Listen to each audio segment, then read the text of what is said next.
you just say, hey, welcome back, guys. We'll just make it like it's another video. You're just gonna okay, guys, listen, this is really important, and we actually should have talked about this before we put up the first video about Bitcoin. But Jonesy was saying this is really important. We haven't moved. We've been here for weeks. Yeah. We're not very busy. We're not very busy. Okay, you said FOMO. What? Well, to start off, I think you really got to go down the learning. You got to get into the financial literacy. You know, that the people, the majority of the population does not have a lot of financial literacy. Before I put any money into anything, you have to have a little bit of financial literacy.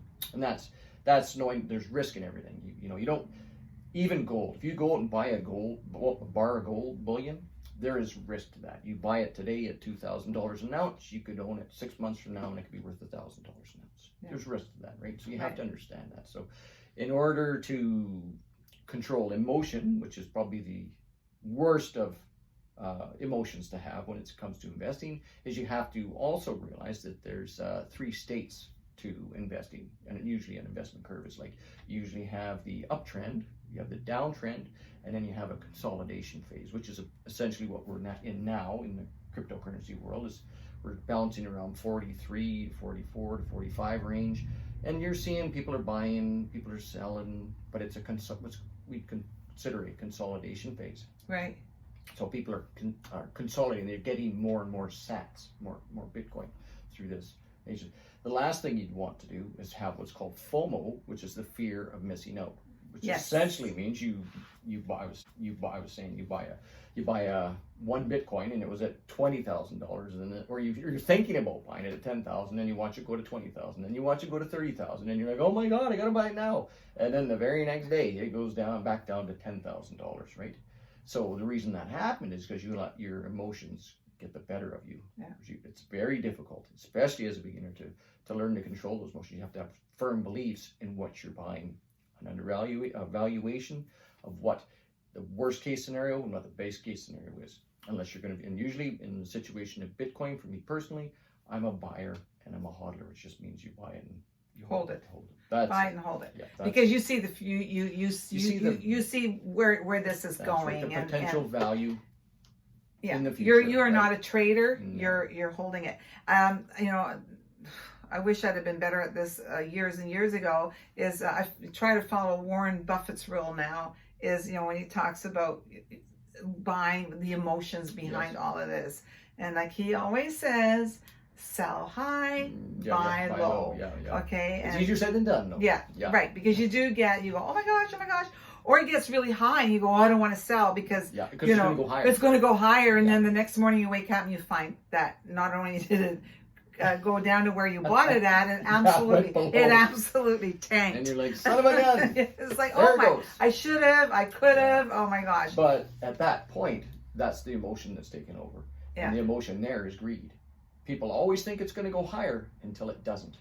So that's why it's where financial literacy comes in, that you understand that this is only going to run so far before it retraces or pulls back or whatever you want to call it. So you really have to understand that at points in the market, you have to take profit. It's very easy to buy something. It's very hard to sell it, right? Because the fear that it's just going to keep going higher. And the day you sell it, it's going to go higher. But then lots of times it doesn't. So you got to understand that, hey, if my investment's made 40, 50% return, take some money off the table. And you know what? I think that is helpful. I think when you go and buy, like even if you went into something Bitcoin, like me, I'm just letting it ride. I'm doing what you're doing. Just let's see where it goes.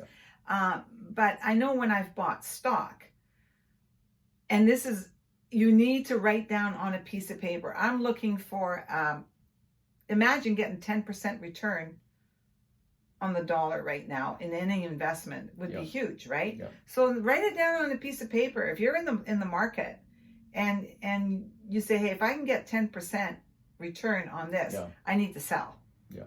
Or you can say, or you can say, especially if you're in a really, like in what it depends on, the same thing goes back to financial literacy. It depends on your age demographic, right? I can accept a little more risk than you can because you're in your later Sorry for putting it this way, but you're in the later stages of life. Well, I can't.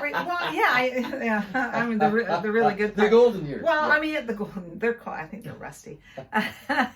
Well, I think the thing is that I mean, at my age, I don't really have the means to replace my losses. That's right. That's exactly it. You know, like you guys are still working, you're still generating income and making money. So you take a hit, it might really hurt you, but you're still in a position to say, you know what, if I have to, I'll take 2 jobs to compensate for that. We're not in that place anymore. You just can't take that risk. We need to be very cautious. And that's a video we're going to do down the road too, because Bill and I put all our money with one individual that did all the wrong things for us. And we lost a lot of money, which has really affected where we are today. Those losses. It does happen. And it's because of you we found it. Especially for people our age, it's really important that you have it in the right place. But I'm really glad I'm doing a little bit of FOMO. FOMO, fear of missing out. So I'm dealing with that, and I got in and learning, understanding it. And there's a lot. There's a lot. Yeah. This thing is so huge, but I think it's really fun. So I hope you guys enjoyed this. And again, like I've said before, put your questions down below. And if you, have a conversation, maybe we'll do a live one day where people can ask questions and we can see them. Because, second video, Jonesy is a little bit more comfortable. Bye. See you later.